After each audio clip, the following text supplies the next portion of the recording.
Welcome to Recapper. Let's discuss the first episode of The Night Agent entitled The Call. At the outset of the story, Peter Sutherland, Gabriel Basso, displays his heroism by saving the passengers on a train that has a bomb on the metro. Although he can't prevent the bomb from detonating, he manages to rescue most of the passengers, while receiving medical attention from EMTs. Peter notices the bomber in the crowd and chases after him. They engage in a scuffle, during which Peter glimpses a rattlesnake tattoo on the bomber's side, but the man escapes. A year later, Peter secures a new job at the White House's night action desk, where he answers calls for help or backup from field agents in distress. He has two bosses, Deputy Director of the FBI Jamie Hawkins, Robert Patrick, and the President's Chief of Staff Diane Farr, Hong Chow. In their first encounter, Diane scolds Peter for allowing himself to be provoked by the leader of an online troll website, Rome Tome, in a viral video. We also learn that Peter's father was accused of treason, but he died in a car accident before he could be proven guilty or innocent.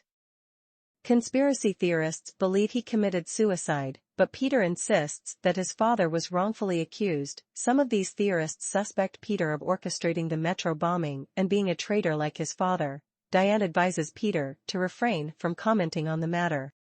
The story also follows Rose Larkin, Lucienne Buchanan, a cybersecurity analyst who once owned her own company before it went bankrupt, causing her to lose everything and move in with her aunt and uncle, Emma and Henry Campbell. Rose was unaware that Emma and Henry were secret agents working at night, and she was shocked when an assassin broke into the house, killing them both, before they died. Rose overheard her aunt and uncle discussing a hard drive and a codename Osprey. They advised Rose to seek help by running to a nearby house and calling the night action desk. With Peter's assistance, Rose managed to outsmart the killer. After he tracked her down, Peter contacted the FBI. And they arrived just in time to prevent Rose from becoming the next victim. Following orders from Diane Farr, Peter picked up Rose from her location, but Hawkins was displeased, as he felt that Peter and Farr were overstepping their bounds, and Rose should have been in FBI custody by now. Hawkins made a snide remark, implying that Peter chose loyalty to Farr and the White House over the FBI.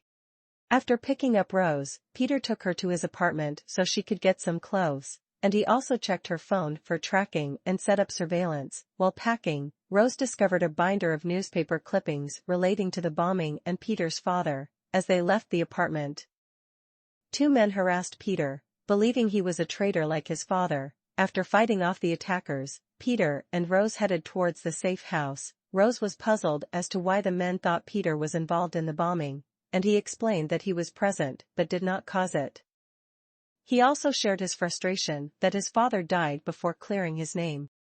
During their journey, the same assassin who killed Rose's aunt and uncle followed them, forcing Peter to call for assistance from the night action desk. After a dangerous car chase and shootout, Peter and Rose made it to the safe house. Peter then noticed from the live feed at his apartment that several men were searching for something inside. He contacted Farr, but the men were gone by the time her team arrived. Peter captured a close-up screenshot of one of the men's rings, which featured a sigil that could provide a clue to his identity.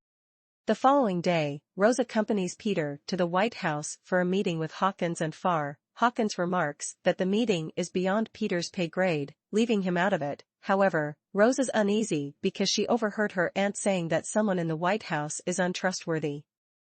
Meanwhile, across town, the two attackers, a man and a woman who have been pursuing Rose, reach a house in a typical suburban neighborhood. Pretending to be a friendly family with a baby, they deceive the homeowner into letting them in. Sadly, the woman mistakenly trusts the couple, and they end up killing her. They scour the house for a specific bag, as instructed by their boss. Before leaving the baby behind, the radio confirms they abducted it from a mother at a nearby mall. They text an unknown person, declaring they have finished and are instructed to return to D.C.